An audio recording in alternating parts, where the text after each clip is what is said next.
Hey guys, it's Rodessa.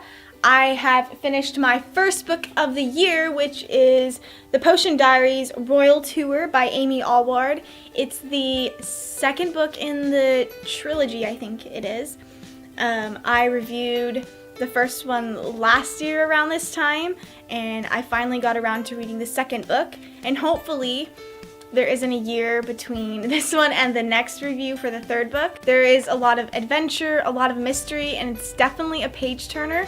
The chapters are pretty small in my opinion, and every chapter leaves you on a cliffhanger, making you want to read the next one.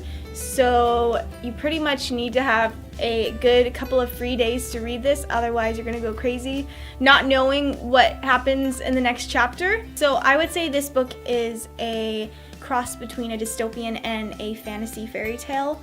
Samantha, or Sammy Kemi, lives in a world where there are people with magic and people that don't have magic powers, but they live in a one community together, and if you don't have magical powers, you can become an alchemist, which creates the potions. They use potions in place of medication and antibiotics. They have modern things like cell phones, cars, they go to normal schools and colleges, but there are royals in each country, and the royals have magical powers.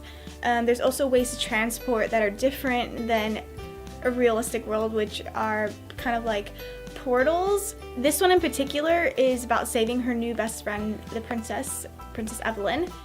They became friends after what happened in the first book. I won't spoil it for you, but she has to create a potion to help her friend out, and she goes on a crazy adventure also looking for something very important that some evil lady is also trying to get, all while she's trying to save her granddad, who got his memories taken away by the evil lady.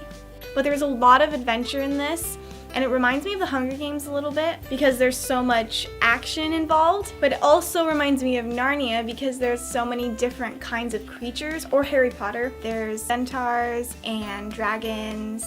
It's a fairly easy read. I would greatly recommend this if you are older than 13, 15. Parts in there that are more for older people. This is a young adult book, but if you're somebody who has a hard time concentrating on reading, this will really grab your attention. Although if you haven't read the first one, make sure you read that one first, because this will give away a lot of stuff, and it's kind of a whole series of books that you need to read.